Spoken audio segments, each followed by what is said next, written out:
त्यांच्या पोस्टरवरती आणि जाहिरातीमध्ये शिवसेना प्रमुखांचा फोटो आहे, याचा अभिमान आहे मला. पण जी लोक गद्दारी करताना मला सांगत होती, वर्ष या फाईलवरची धूळ देखील त्यांनी झटकली नाही, धूळ देखील.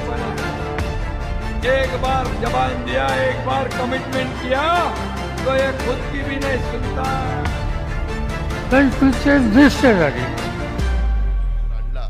त्या पद्धतीने काम केलं. एवढ्या चांगल्या योजना देत असताना विरोधक कोर्टात जातात, विरोधक या योजना बंद पाडण्याचा प्रयत्न करतात.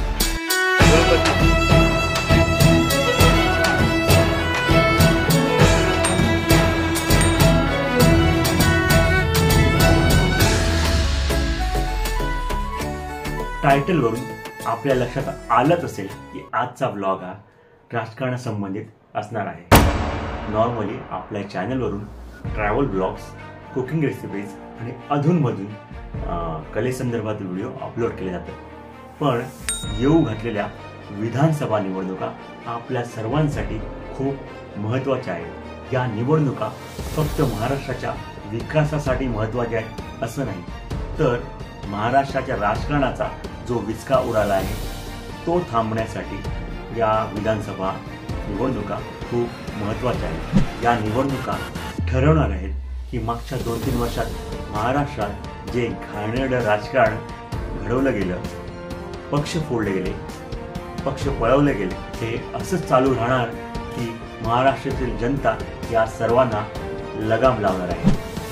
आपल्या शहरांचा, गावांचा विकास महत्त्वाचा आहेच, पण जाती जातीत, धर्माधर्मात भांडण लावणारा हे विकास कोणाच्या फायद्याचा आहे? परराज्यात जाणारे उद्योगधंदे, वाढती महागाई, बेरोजगारी, वाढते महिलांवरील अत्याचार, मराठा आरक्षण, शेतकऱ्यांच्या आत्महत्या, शेतपिकाला न मिळणारे भाव यांसारखे अनेक महत्त्वाचे प्रश्न महाराष्ट्रासमोर भेडसावत आहेत. मग विकास कोणाचा झाला? विकासाची नक्की व्याख्या काय आहे हे ठरवण्याची वेळ आज आपल्यावर आली आहे. म्हणूनच या निवडणुका खूप महत्त्वाच्या आहेत आणि त्यामुळे पहिल्यांदाच आपल्या चॅनलवर मी राजकारणासंबंधित व्हिडिओ अपलोड करत आहे. या व्हिडिओद्वारे मी माझं पॉलिटिकल मत मांडण्याचा प्रयत्न करणार आहे. आशा करतो हा व्हिडिओ पाहून येत्या 20 तारखेला होणाऱ्या विधानसभा निवडणुकांमध्ये आपलं मत तयार करण्यास आपणास मदत होईल. नमस्कार मित्रांनो, मी प्रवीण महाडिक आणि स्वागत आहे आपल्या चॅनलच्या एका नव्या व्हिडिओमध्ये.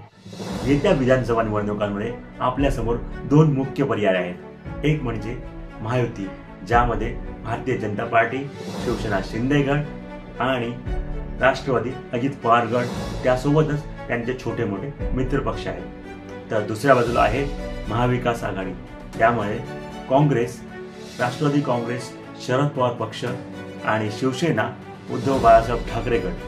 सर्वप्रथम आपल्याला हे जाणून घ्यावे लागेल की 5 वर्षापूर्वी कशा प्रकारे महाविकास आघाडी अस्तित्वात आली आणि आपल्याला हे जाणून घ्यावे लागेल की 2.5 वर्षापूर्वी कशा प्रकारे महायुती सत्तेत आली. कारण यातूनच आपल्या लक्षात येईल की फक्त महाराष्ट्रातीलच नाही तर देशातील राजकारण किती खालच्या पातळीवर आलं आहे. 2019च्या विधानसभा निवडणुकांमध्ये महायुती अर्थातच भाजपा आणि अखंड शिवसेना यांना बहुमत मिळाले होते. पण 2.5 वर्षाच्या मुख्यमंत्रीपदाच्या मागणीवरून भाजपा आणि शिवसेनेमध्ये वाद निर्माण झाले आणि हेच वाद विकोपाला जाऊन याची परिणिती उद्धव ठाकरे महायुतीतून बाहेर पडत काँग्रेस आणि राष्ट्रवादीशी हात मिळवणी करत महाविकास आघाडी निर्माण करण्यात झाली.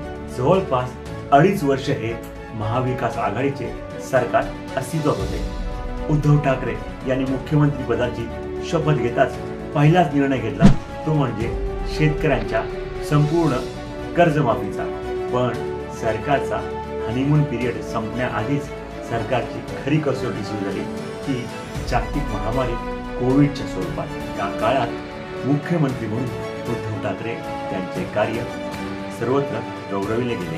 पण हाच तो काळ होता ज्या काळात हे महाविकास आघाडीचे सरकार पाडण्याचे कारस्थान पडद्यामागे केंद्र सरकार आणि फडणवीस करत होते. संपूर्ण देशात लॉकडाऊन होते, लोकांना घराबाहेर पडण्यास बंदी होती. पण याच परिस्थितीचा फायदा घेऊन रात्रीचे वेषांतर करून एकनाथ शिंदे आणि देवेंद्र फडणवीस आमदार फोडण्याचे आणि सरकार पाडण्याचे प्लॅनिंग करत होते। दिवसा भाजपचे अतुल भोसले, चित्रा वाघ यांसारखी मंडळी मंदिरे उघडा, ट्रेन चालू करा यांसारखी आंदोलने करून सरकारला गुंतवून ठेवत होती। तर रात्रीचे शिंदे, फडणवीस, उद्धव ठाकरेंच्या आजारपणाचा फायदा घेऊन शिवसेना पक्ष फोडण्यासाठी आमदारांची जमवाजमव करत होते आणि या सर्वांमध्ये त्यांना साथ मिळत होती केंद्र सरकारच्या ईडी, सीबीआय यांसारख्या एजन्सीजची। त्याशिवाय त्या काळचे महाराष्ट्राचे राज्यपाल भगतसिंग कोश्यारी यांना आपण विसरूच कसू शकतो। आणि याच फडणवीसांच्या कपट कारस्थानांना यश आलं जून 2022 मध्ये। विधान परिषद निवडणुकीचे निमित्त साधत एकनाथ शिंदेंनी 40 आमदार सोबत घेत सुरत मार्गे गुवाहाटीला पोहोचत शिवसेना पक्षच फोडला। सुरुवातीला त्यांचा सूर होता की उद्धव ठाकरेंनी काँग्रेस राष्ट्रवादीला सोडत भाजप सोबत यावे, पण उद्धव ठाकरेंनी महाविकास आघाडीतून बाहेर न पडण्याचा निर्णय घेतल्यामुळे पूर्ण शिवसेना पक्षच हायजॅक करण्याचा प्लॅन आखला आणि त्यामध्ये त्यांना साथ मिळाली राज्यपाल भगतसिंग कोश्यारी यांची। त्यानंतर एकनाथ शिंदे यांची बाजू इलेक्शन कमिशन समोर उजवी ठरावी यासाठी त्यांना महाराष्ट्र राज्याचे मुख्यमंत्री करण्यात आले। तर उद्धव ठाकरे न्याय मागण्यासाठी सुप्रीम कोर्टातही गेले, पण त्या केसचा निकाल काय लागला आपणा सर्वांना माहीतच आहे। मध्यंतरी अजित पवार यांना हाताशी घेत राष्ट्रवादी काँग्रेस पक्षही फोडण्यात आला आणि महायुतीचे संख्याबळ वाढत आले। अजित पवारांवर 70,000 कोटीच्या सिंचन घोटाळ्याचे आरोप भाजपाने केले होते। त्यांना जेलमध्ये चक्की पिसायला लावून अशा वल्गना ज्या फडणवीसांनी केल्या होत्या त्यांनाच सत्तेत घेताना फडणवीसांना काहीच कसे वाटले नाही। इतकी फोडाफोडी केल्यानंतर भाजप नेतृत्वाला विश्वास होता की लोकसभा निवडणुकीत महाराष्ट्रात महायुतीला निर्विवाद यश मिळेल, पण झालं उलटच। केंद्रात जरी भाजप रडत रडत सत्तेत आली असली तरीही महाराष्ट्रात भाजप महायुतीला सपशेल हार पत्करावी लागली। याचाच अर्थ महाराष्ट्रात जी आमदारांची फोडाफोडी झाली, पक्ष पळवले गेले, ते महाराष्ट्रातील पुरोगामी जनतेला रुचले नाही। भाजपाच्या करोडो रुपये खर्चून केल्या गेलेल्या प्रचाराला भीक न घालता महाराष्ट्रातील पुरोगामी जनतेने महाविकास आघाडीला साथ दिली, पण लोकसभेतील पराभवानंतर काही शीख घेण्याऐवजी एकनाथ शिंदे, देवेंद्र फडणवीस यांनी सत्तेची मगरुरी कायम ठेवत पुन्हा सत्तेत येण्यासाठी वेगवेगळे डावपेच आखायला सुरुवात केली।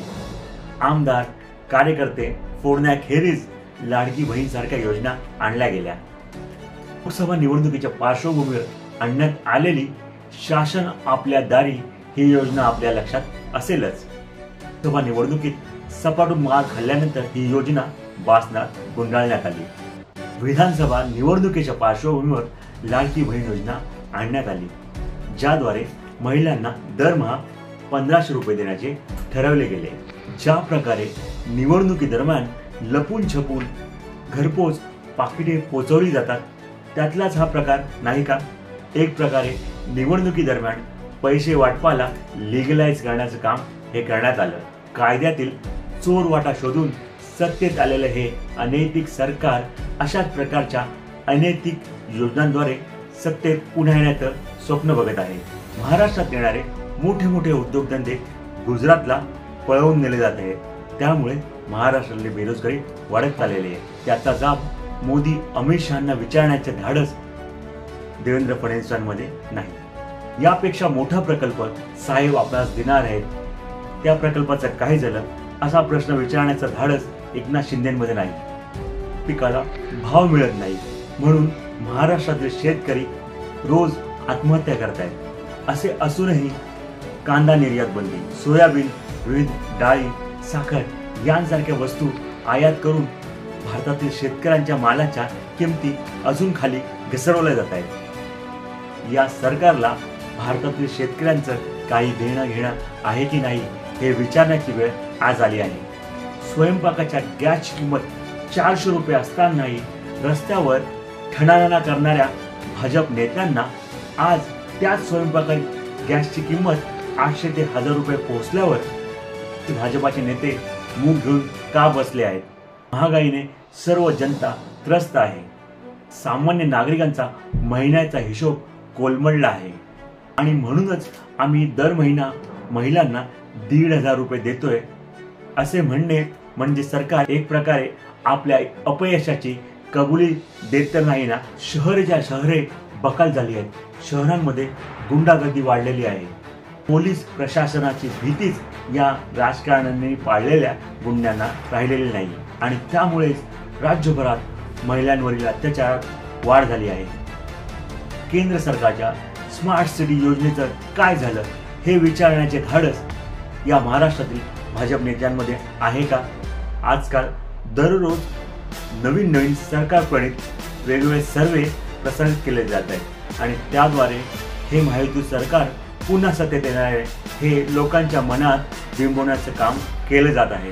पण खरा सर्वे असणार आहे तुमच्या मनाचा. तुम्हाला ठरवायचं आहे की ही जी आमदारांची फोडाफोडी आहे, पक्ष पळवणे आहे, हे असंच चालू राहणार आहे का? तुम्हाला ठरवायचं आहे की केंद्र सरकारमार्फत जो ईडी, सीबीआय यांसारख्या एजन्सीजचा जो गैरवापर चालू आहे तो असाच चालू राहणार का की त्यावर पायबंदी येणार? तुम्हाला ठरवायचं आहे की हे सरकारपणे गुंडागर्दी जी देशात राज्यात चालू आहे ती अशीच चालू राहणार का? आपण जेव्हा 20 तारखेला मतदान करायला बाहेर पडा त्यावेळी अनैतिकरित्या आमदार फोडून पक्ष पळवून तयार केलेले सरकार, महागाई, बेरोजगारी, शेतकऱ्यांच्या आत्महत्या, महिलांवरील वाढते अत्याचार, बकाल झालेली शहरे, वाढती सरकारप्रणित गुंडागर्दी, मराठा आरक्षण यांसारख्या मुद्द्याचा विचार करूनच मतदान कराल अशी मी आशा करतो.